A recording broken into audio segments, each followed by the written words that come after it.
Alright, what's up guys? Hope you're doing well. James here from jamesforsythe.com, doing our first ever video on the shadow banking system.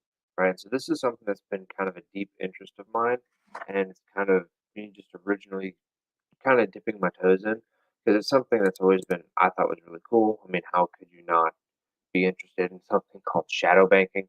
And like what exactly is that and stuff like that.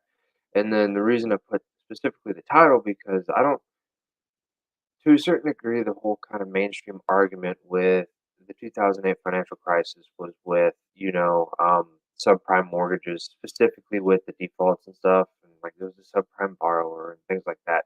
But there was a lot more into it. And the more you look into like the euro dollar system and kind of how things like that, excuse me, things like that play into the system, it's kind of you realize there's a lot more to it. So with that being said, we're going to head straight over to a screen share to a paper by Zoltan Pozar, right? And this is a specific paper where he goes into the shadow banking system, right? Um, Kind of an intro. This is the one to where it has, if anyone of you guys is familiar with the topic, I think they called this like the circuit board diagram or whatever. Basically, it's kind of his little map of the shadow banking system. And as you can tell, I mean, you have to zoom in significantly in order to really read it. Like this is 400%, and now you can start to see the different um, parts of it, right? And so one thing that I'm kind of looking into getting is somehow getting this into a poster and much larger so you can see all of it at once and actually be legible. Because I know that's possible. As when I read the book "Fed Up" by Danielle DiMartino Booth, that's what I think she did, was get this as a poster. I forgot exactly how, but I think it'd be really cool to have in general, right?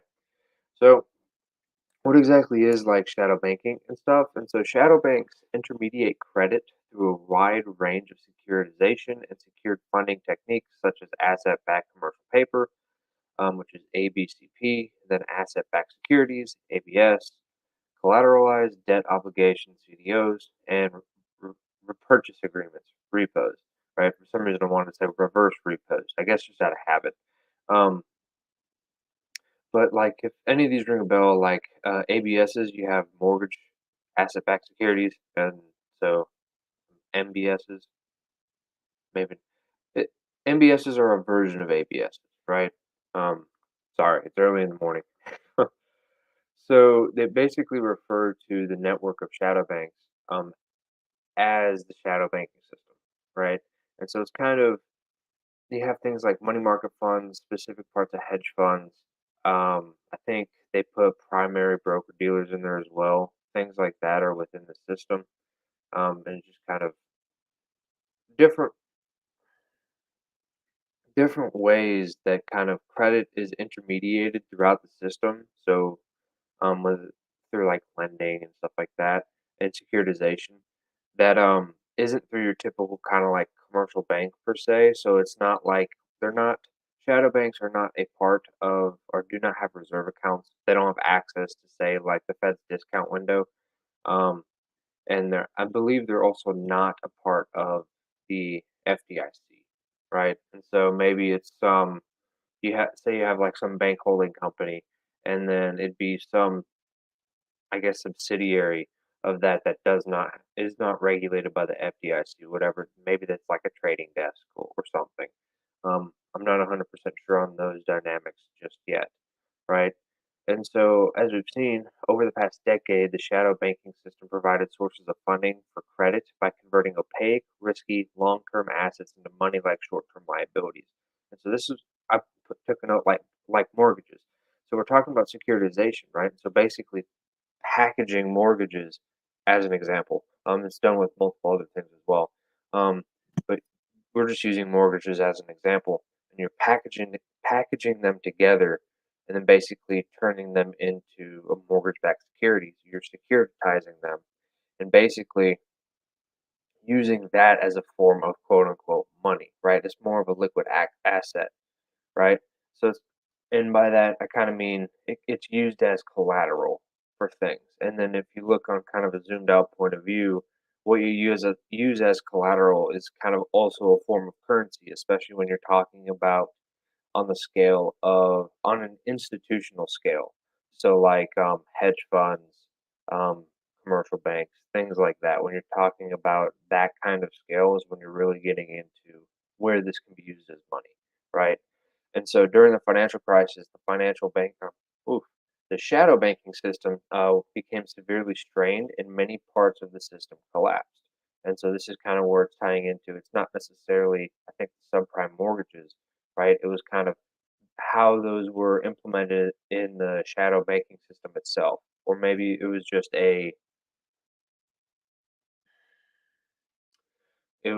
kind of a symptom of that, which we'll get into kind of the more insurance side of things, which I think is where kind of AIG played into it, right? And not to get ahead of myself, continue on, right?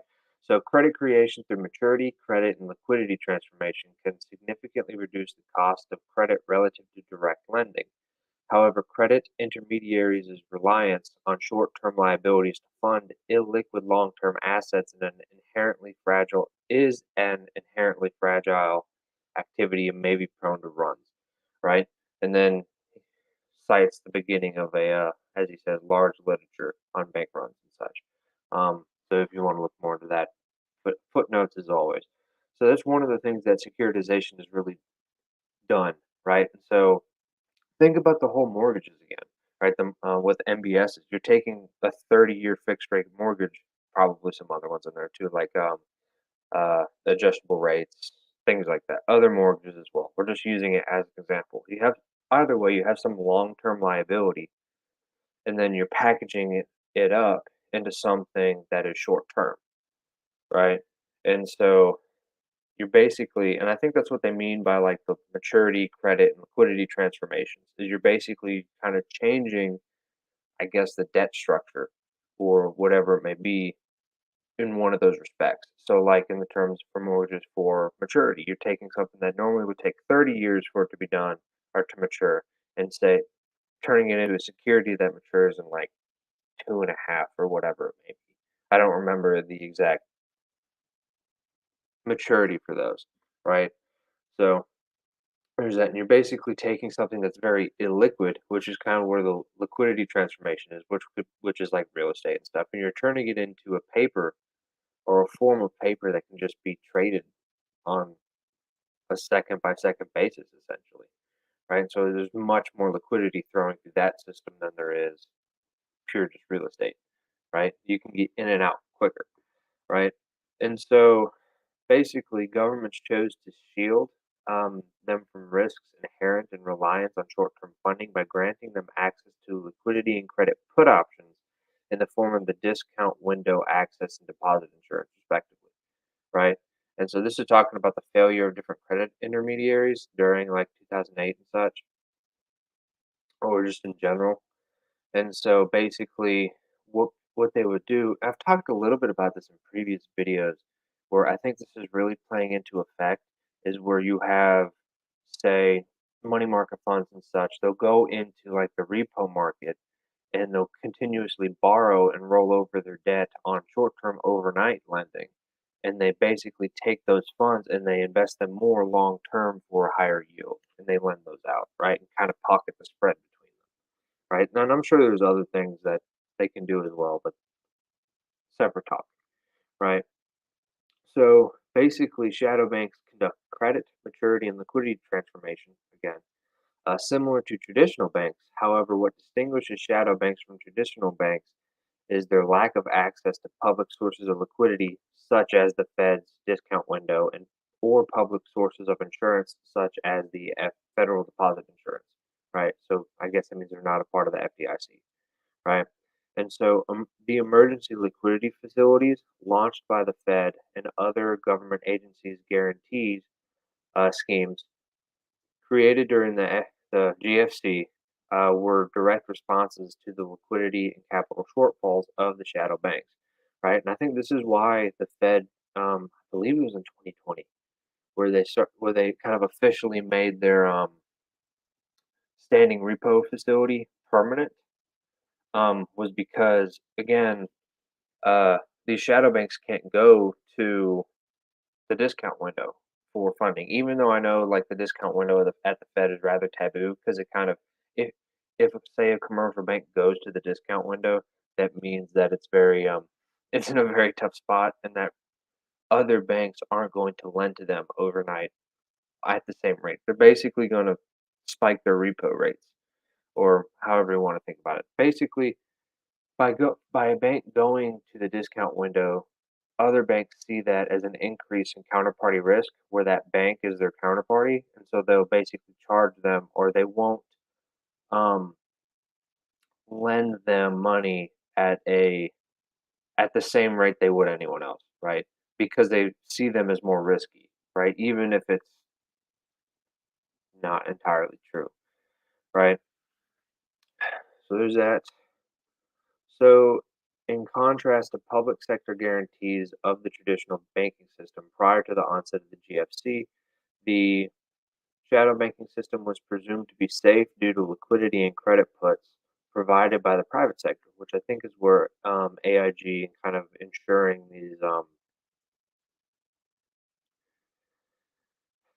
these assets, I guess you could say, these kind of securitized paper in a way, like the MBSs and then like the asset-backed commercial paper, things like that, right?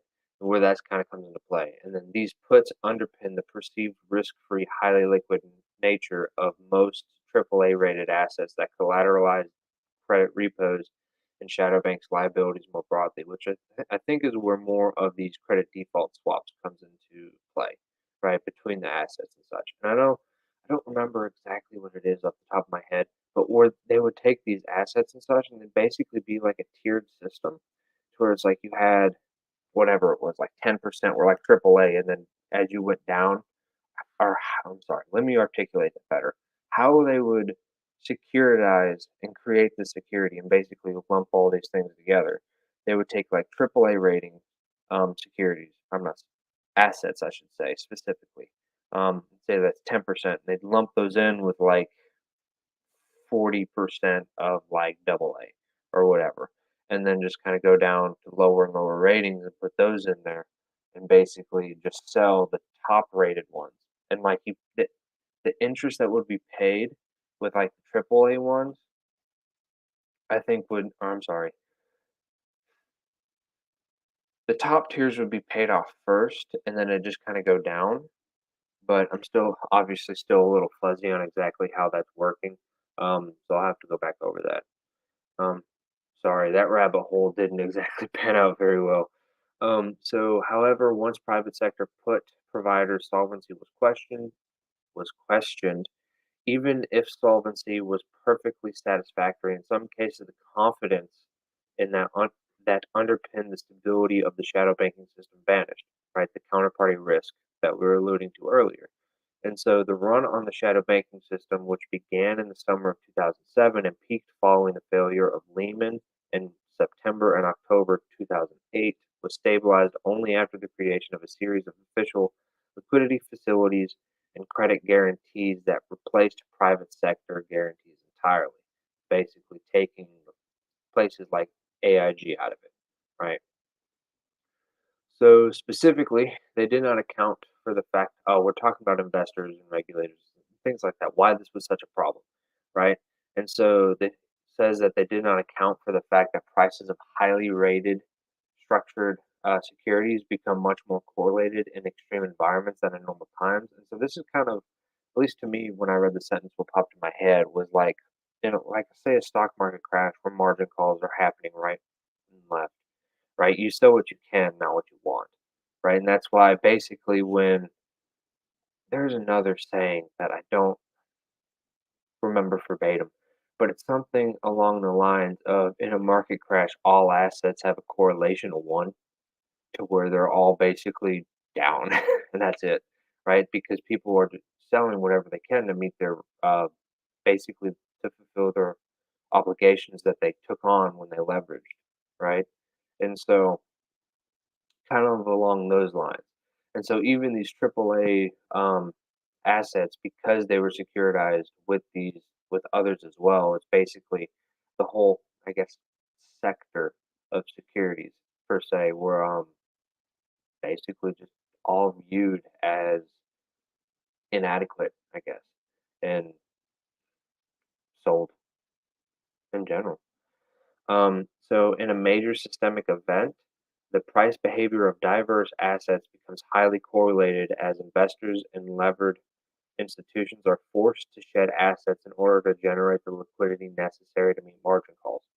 Right. So what I was saying, um, the underestimation of correlate wow of correlation um, enabled financial institutions to hold insufficient amounts of liquidity and capital against the puts that underpin the stability of the shadow banking system, which made these puts unduly cheap to sell, right? And so basically, because they were underestimating the, I guess in a way, the importance of these puts, which is essentially insurance to the downside, right? When you buy a put option, you're insuring yourself of the downside. So basically, you're buying the right to sell your whatever security, um, whatever you're doing, buying the put option for at a specific price on a specific date, right? And so no matter what that price goes down to, right? So basically, by underestimating the importance of this insurance in a way, when everything started to go down, that insurance was actually there wasn't a large enough premium to really accurately reflect the risk that the person that the system was that the system had, right? And so they weren't the premiums for that insurance weren't accurate with respect to kind of the risk reward of the situation, right? At the time, right? So kind of more in general, securitization-based credit intermediation process has the potential to increase the efficiency of credit intermediation. So again, kind of making more illiquid assets like real estate into much more liquid assets like some form of paper that can be used as collateral for lending um, on an overnight basis, which is much more liquid than a 30-year fixed rate debt like a mortgage. Um, so just kind of increases the efficiency of that lending, right? Which is essentially what he means by credit intermediation. I'm assuming. That just sounds like lending.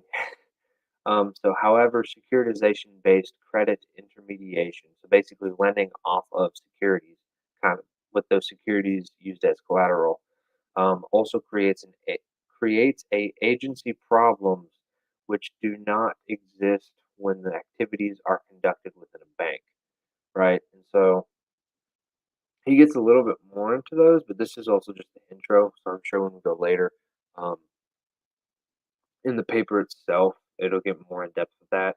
So if these agency problems are not adequately mitigated with effective mechanisms, the financial system has weaker defenses against the supply of poorly underwritten loans and aggressively structured securities, right?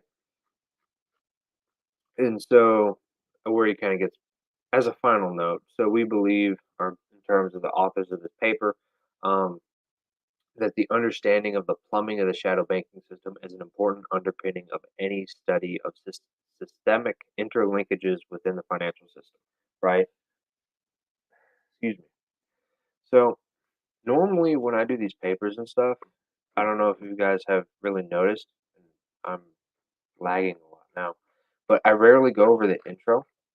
But I really wanted to go into the intro on this one because this is has been a highly recommended paper. It's one of the FRBNY's staff reports on shadow banking with these four guys, right? I guess seems like three guys and a girl maybe. I don't know, but just kind of sharing it with you guys, right? Because this has been, from my understanding, it seems like a fundamental paper for understanding the shadow banking system. It's one of those, whenever I look into shadow banking in general, this specific paper has been cited or um, referred to multiple times, almost every time. And so I thought I would start with this one because one, filling in my own understanding, but also hopefully helping you guys as well, right? Really trying to understand it from different points of view, right? But anyways, I'm gonna leave that there. Expect to see a lot more on shadow banking system because surprisingly, I don't know, not surprising to me, but what would be surprising for most people is like when even just reading the intro to this, it was like I was like holding the desk the whole time trying to as I shake the hell out of the camera. Um, but I was excited to read this, pretty much. That was just something that for some reason, I don't really know, but it's one of my little, I guess, I don't know if ticks would be the right word, but shadow making is cool for some reason. I think it is. How all that stuff kind of links together in ways you wouldn't really think, but make sense, and a whole bunch of other stuff. But anyways, I'm gonna leave that there. So I hope you guys have a good night, and hope to see you on the next.